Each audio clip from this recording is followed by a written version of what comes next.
ನೋಡಿ, ಎಕನಾಮಿಕ್ಸ್ ಸ್ಟ್ಯಾಟ್ಸಲ್ಲಿ ಮತ್ತು ಎಕನಾಮೆಟ್ರಿಕ್ಸಲ್ಲಿ ಬರೋವಂಥ ಒಂದು ಪ್ರಾಬ್ಲಮ್ಮು ಸ್ಪೇರ್ಮ್ಯಾನ್ ರ್ಯಾಂಕ್ ಕೋರಿಲೇಷನ್ನ ಮಾಡ್ತಾಯಿದ್ದೀವಿ. ಅದು ಹೇಗೆ ಮಾಡೋದು ಅಂತ ನೋಡೋಣ ಬನ್ನಿ. ಅವ್ರ ಕ್ವಶನ್ ಯಾವ ಥರ ಕೊಟ್ಟಿರ್ತಾರೆ ಅಂತ ನೋಡೋಣ. ಈ ಥರ J1 J2 J3 ಅಂತ ಅಂದರೆ Z1 Z2 Z3 ಅಂತ. ಇಲ್ಲಿ ನಾವು ರ್ಯಾಂಕ್ ಕಂಡುಹಿಡಿಯೋ ಅವಶ್ಯಕತೆ ಏನಿರಲ್ಲ, ಆಲ್ರೆಡಿ ಅವ್ರು ರ್ಯಾಂಕಿಂಗ್ ಕೊಟ್ಟಿರ್ತಾರೆ J1 J2 J3 ಅಂತ. ನಾವು ಇದ್ರ ಮೇಲೆ ನೆಕ್ಸ್ಟ್ ಪ್ರಾಬ್ಲಮ್ನ ಸಾಲ್ವ್ ಮಾಡ್ಕೊಂಡು ಹೋಗೋದು, ಅದು ನೋಡೋಣ. ಇಲ್ಲೇನು ನೋಡ್ತಾ ಇದ್ದೀವಿ ನಾವು, ಇದಿಷ್ಟು ಕ್ವಶನ್ ಆಗಿರುತ್ತೆ. ನೆಕ್ಸ್ಟ್ ನಾವು ಪ್ರಾಬ್ಲಮ್ನ ಸಾಲ್ವ್ ಮಾಡ್ಕೊಂಡು ಹೋಗೋಣ. ಫಸ್ಟ್ ಸ್ಟೆಪ್ಪಲ್ಲಿ ಏನು ಮಾಡಬೇಕಂದ್ರೆ ನಾವು R1 R2 R3 ಅಂತ ಮಾಡ್ಕೋಬೇಕಂದ್ರೆ Z1 Z2 Z3 ಏನಿದೆ ಅದನ್ನೇ ರ್ಯಾಂಕ್ 1 ರ್ಯಾಂಕ್ 2 ರ್ಯಾಂಕ್ 3 ಅಂತ ಪಟ್ಟಿನಲ್ಲಿ ಮಾಡ್ಕೋಬೇಕು. ಇಲ್ಲಿ ಫಸ್ಟ್ ಕಾಲಮ್ ಏನು ಕಾಣ್ತಿದೆ D12 R1 ಮೈನಸ್ R2 ಅಂದರೆ D12 ಅಂದರೆ Z1 Z2 ಅಂತ. ಅದರಿಂದ R1ನಿಂದ R1ನಿಂದ ಮೈನಸ್ R2ನ ಮೈನಸ್ ಮಾಡ್ಕೋಬೇಕು. ಆಗ ನೆಕ್ಸ್ಟ್ ಬರೋದು ಅದೇ ಥರ ಫುಲ್ 3 ಕಾಲಮ್ಸ್ನ ನಾವು Z1 Z2 Z3ನಲ್ಲಿ ಮೈನಸ್ ಮಾಡ್ಕೊಂಡು ಬರ್ಕೋಬೇಕು. ಇವಾಗ ನೋಡಿ R1 ಮೈನಸ್ R2 ಅಂದರೆ 1 ಮೈನಸ್ 3 ಮಾಡ್ಕೋಬೇಕು. ಸೊ -2 ಬರುತ್ತೆ ಅಲ್ಲಿ. ನೆಕ್ಸ್ಟು 6 ಮೈನಸ್ 5 ಅಂದರೆ 1.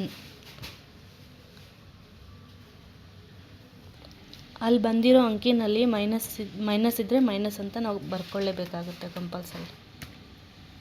ನೆಕ್ಸ್ಟ್ ಕಾಲಮ್ ಬಂದುಬಿಟ್ಟು D13 R1 ಮೈನಸ್ R3. ಇದು ಹೇಗೆ ಅಂದರೆ R1ನಿಂದ R3ನ ಮೈನಸ್ ಮಾಡ್ಕೊಳ್ಳೋದು. ನೆಕ್ಸ್ಟು D23 ಇಂದ R2 ಮೈನಸ್ R3 ಮಾಡ್ಕೋಬೇಕು.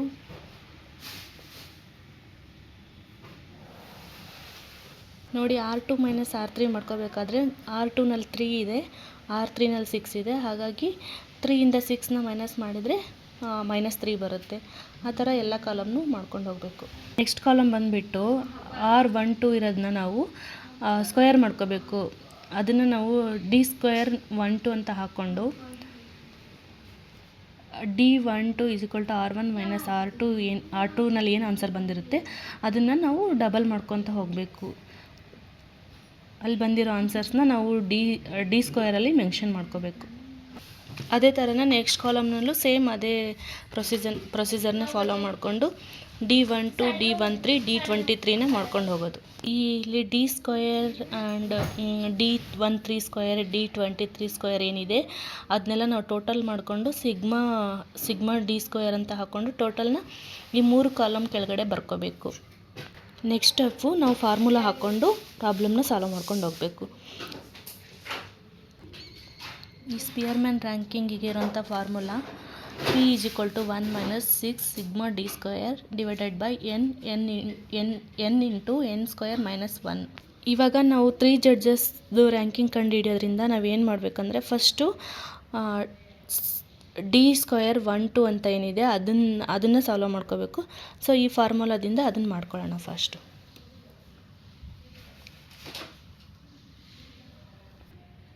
ಈಗ ಸಿಗ್ಮಾ D212 ಏನಿದೆ ಇಲ್ಲಿ ಸಿಗ್ಮಾ D212ನಲ್ಲಿ ಏನು ಆನ್ಸರ್ ಬಂದಿರುತ್ತೆ ಅದನ್ನು ನಾವು ಸೇಮ್ ಹಾಗೆ 6 ಹಾಕ್ಕೋಬೇಕು. Next into 200. ಇಲ್ಲಿ ಸಿಗ್ಮಾ D ಸ್ಕ್ವೇರಲ್ಲಿ 200 ಆನ್ಸರ್ ಬಂದಿರೋದ್ರಿಂದ ನಾವು ಹಂಗೆ ಹಾಕ್ಕೊಂಡು ಡಿವೈಡೆಡ್ ಬೈ n ಅಂದರೆ ಟೋಟಲ್ ನಂಬರ್ಸ್ ಇಲ್ಲೇನಿದೆ ಟೋಟಲ್ ನಂಬರ್ಸು 1 to 10 ಅದನ್ನು ಹಾಕ್ಕೋಬೇಕು. ಆಮೇಲೆ ಬ್ರಾಕೆಟಲ್ಲಿ n ಸ್ಕ್ವೇರ್ ಇರೋದ್ರಿಂದ ಟೋಟಲ್ ನಂಬರ್ಸ್ 10 ಸ್ಕ್ವೇರು -1 ಆ ಥರ ಮೆನ್ಷನ್ ಮಾಡ್ಕೋಬೇಕು. ನೆಕ್ಸ್ಟ್ ನೋಡಿ ಅದೇ ಸ್ಟೆಪ್ ಕೆಳಗಡೆ ಬಂದಾಗ 1 - 6 ಇಂಟು 200 ಆದರೆ 1200 ಆಗುತ್ತೆ. ಡಿವೈಡೆಡ್ ಬೈ 10 ಹಾಕ್ಕೊಂಡು ಬ್ರಾಕೆಟಲ್ಲಿ 10 ಸ್ಕ್ವೇರ್ ಆದರೆ 10 ಸ್ಕ್ವೇರ್ ಮಾಡಿದ್ರೆ 100 ಬರುತ್ತೆ. 100 - 1 ಹಾಕ್ಕೊಂಡು ನೆಕ್ಸ್ಟ್ ಸ್ಟೆಪ್ಪಲ್ಲಿ 1 - 1200 ಡಿವೈಡೆಡ್ ಬೈ 10 ಇಂಟು 100 - 1 ಅಂದರೆ 10 ಇಂಟು 99. ಸೊ ನೆಕ್ಸ್ಟ್ ಸ್ಟೆಪ್ಪಲ್ಲಿ 1200 ಡಿವೈಡೆಡ್ ಬೈ 10 ಇಂಟು 99 ಆದರೆ 990 ಆಗುತ್ತೆ. ಸೊ ನೆಕ್ಸ್ಟು 1200 ಡಿವೈಡೆಡ್ ಬೈ 990 ಎಷ್ಟು ಆನ್ಸರ್ ಬರುತ್ತೆ ನೋಡೋಣ. 1200 ಡಿವೈಡೆಡ್ ಬೈ 990 ಆದರೆ 1.21 ಆನ್ಸರ್ ಬರುತ್ತೆ. ಸೊ ಅದನ್ನ ಹಾಗೆ ಮೆನ್ಷನ್ ಮಾಡ್ಕೋಬೇಕು.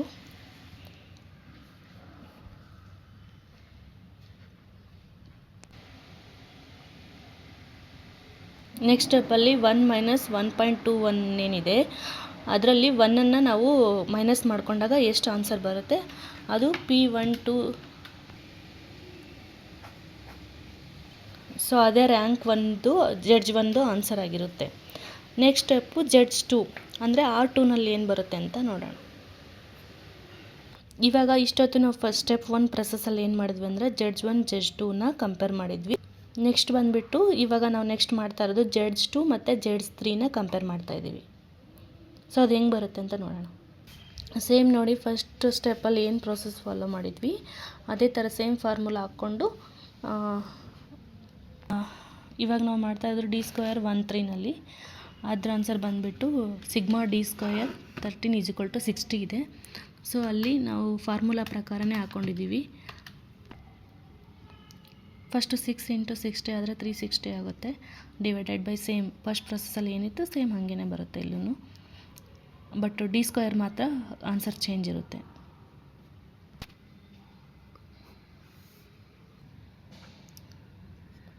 ಇಲ್ಲಿ ನೋಡಿ D13² ಆನ್ಸರ್ ಅಂದರೆ ಜಡ್ಜ್ 2 ಆನ್ಸರು ಇಷ್ಟು ಬಂದಿದೆ. ನೆಕ್ಸ್ಟ್ ಇವಾಗ ಜಡ್ಜ್ 3 ಮಾಡೋಣ.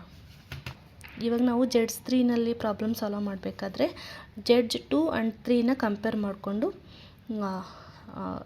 ನೆಕ್ಸ್ಟ್ ಪ್ರೊಸೆಸ್ ಮಾಡೋದು.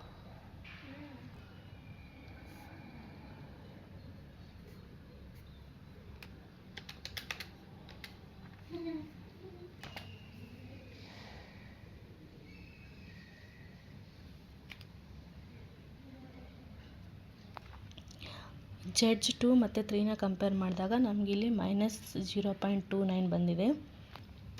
ಇವಾಗ ಏನಾಗುತ್ತೆ ಅಂದರೆ ಜಡ್ಜ್ 1 ಮತ್ತು ಜಡ್ಜ್ 2ನ ಕಂಪೇರ್ ಮಾಡಿದರೆ ಜಡ್ಜ್ 1 ಮತ್ತು 3 ನಿಯರೆಸ್ಟ್ ಅಪ್ರೋಚ್ನ ಹೊಂದಿದ್ದಾರೆ. ಪಾಸಿಟಿವ್ ಆಗಿ ಬಂದಿರೋದಂದರೆ ಜಡ್ಜ್ 2 ಮಾತ್ರ, ಬಿಕಾಸ್ ಇದು +0.64 ಬಂದಿದೆ.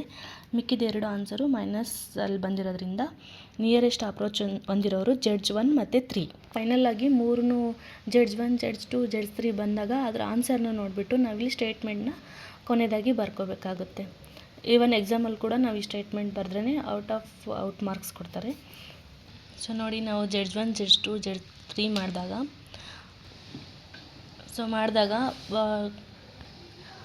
ಮೂರನ್ನು ಕಂಪೇರ್ ಮಾಡಿದಾಗ ಪಾಸಿಟಿವ್ ಯಾವ್ದು ಬಂದಿರುತ್ತೆ ಅದು ನಿಯರೆಸ್ಟ್ ಅಪ್ರೋಚ್ ಅಂತ ಕಂಪೇರ್ ಮಾಡ್ತೀವಿ. ಸೊ ಇದಾಗಿರುತ್ತೆ ಜಡ್ಜ್ 1 ಜಡ್ಜ್ 2 ಮತ್ತು ಜಡ್ಜ್ 3 ರ್ಯಾಂಕಿಂಗ್ ಕೋರಿಲೇಷನ್.